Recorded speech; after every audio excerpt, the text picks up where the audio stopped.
Assalamualaikum warahmatullahi wabarakatuh. Salam Om Swastiastu, Namo Buddhaya, salam kebajikan, Rahayu. Yang terhormat seluruh sivitas akademika di perguruan tinggi seluruh Indonesia, dan tak lupa juga rekan-rekan mahasiswa harapan bangsa, serta seluruh hadirin yang saya cintai dan saya banggakan. Puji syukur kita panjatkan kepada kehadirat Allah Subhanahu wa Ta'ala, Tuhan yang Maha Esa, karena atas rahmatnya kita masih diberi kesempatan berkumpul di tempat ini dalam keadaan sehat dan penuh semangat untuk memperjuangkan nilai-nilai kebaikan bagi negeri Indonesia tercinta kita ini. Saudara-saudara yang saya hormati dan saya banggakan, pada kesempatan yang berbahagia ini, izinkan saya menyampaikan sebuah refleksi yang saya rasa penting untuk kita renungkan bersama-sama, terutama di tengah arus perubahan zaman yang semakin cepat ini. Kita hidup dalam era digital, era di mana teknologi bukan hanya mempermudah hidup, tetapi juga mulai membentuk cara kita berpikir, belajar, dan mengambil keputusan.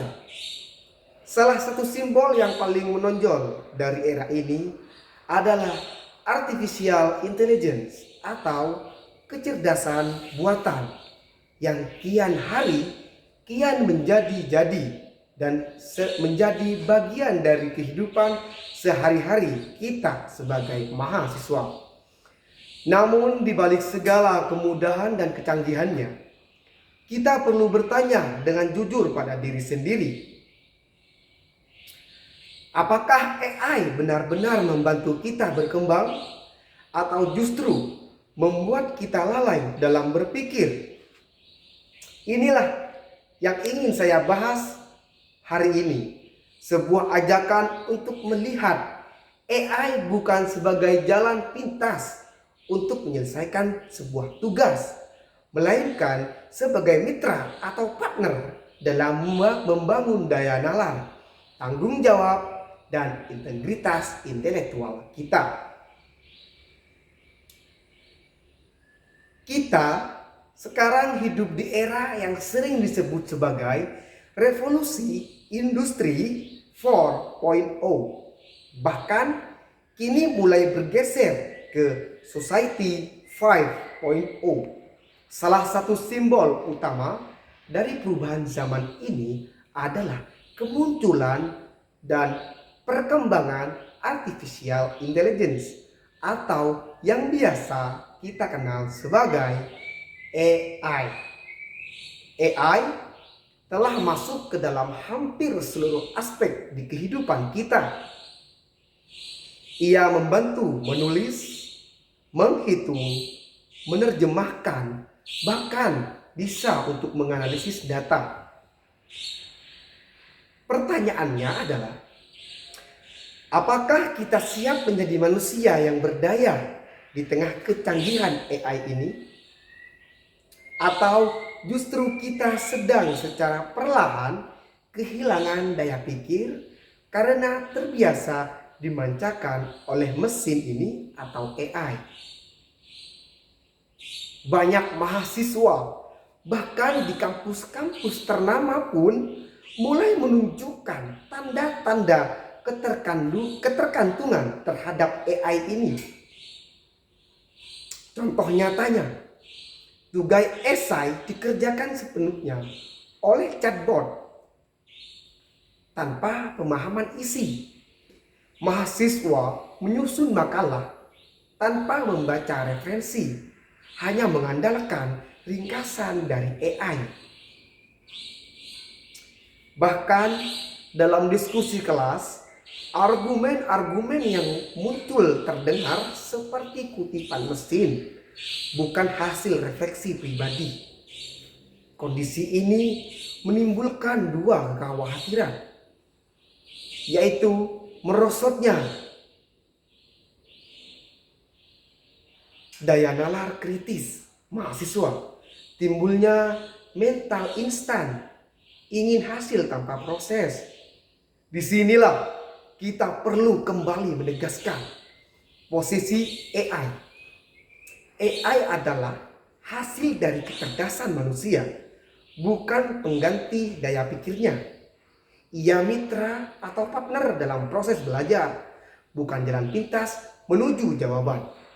Dengan kata lain, AI seharusnya menjadi mitra berpikir, bukan mesin yang berpikir untuk kita.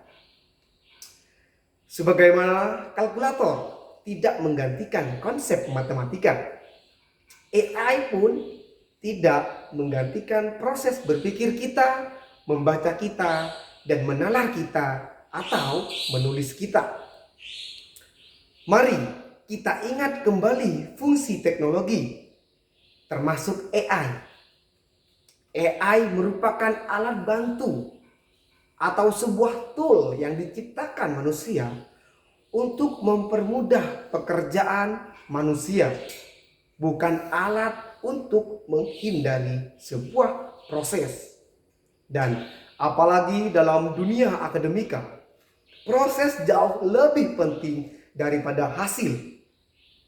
Misalnya skripsi, bukan hanya tentang hasil akhir yang tebal dan rapi, tetapi tentang proses berpikir, menyusun logika, membaca data, memahami teori, dan menemukan kebaruan.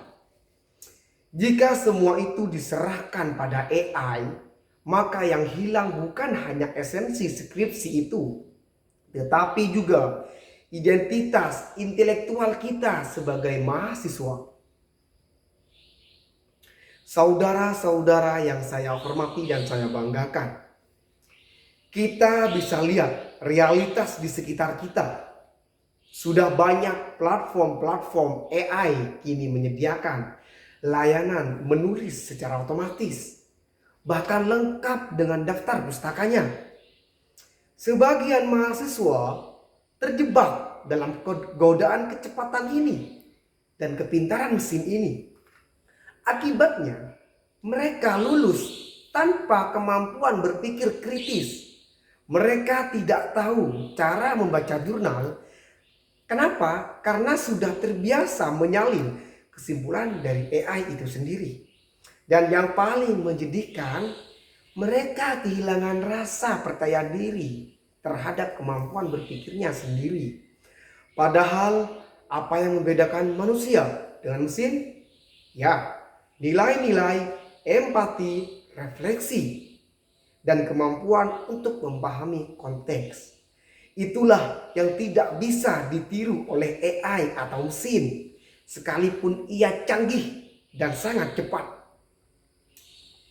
Saudara-saudara yang saya hormati dan saya banggakan, tugas kita bukan menolak AI, melainkan tugas kita adalah menggunakan AI secara bijak.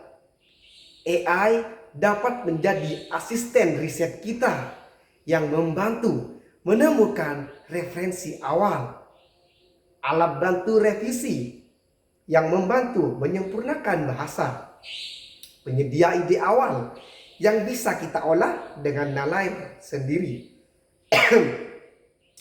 Bukan menjadi mesin pembuat skripsi, pengganti pemahaman dan proses berpikir kita harus kritis dalam menggunakan AI. Baiklah, sebagai penutup, saya ingin mengajak kita semua merenungkan. Apakah kita ingin menjadi generasi yang cepat tapi rapuh? Atau generasi yang tekun dan berdaya pikir? Apakah kita ingin menjadi manusia yang didikte oleh mesin? Atau manusia yang mampu memimpin teknologi untuk kemaslahatan bersama? Mari kita jawab itu dengan sikap, bukan hanya dengan kata-kata. Gunakan AI dengan bijak. Jadikan ia mitra untuk berpikir, bukan mesin yang berpikir untuk kita. Karena masa depan bukan hanya milik mereka yang cerdas secara teknologi, tetapi juga milik mereka yang berintegritas dalam proses dan berani berpikir secara mandiri. Nah, di tengah kemajuan teknologi, mereka yang bertahan bukanlah yang paling cepat, melainkan yang paling bijak memisahkan antara alat dan akal. Mungkin hanya itu kata-kata terakhir saya. Dan cukup bagi saya. Terima kasih atas perhatian saudara-saudara sekalian. Wassalamualaikum warahmatullahi wabarakatuh.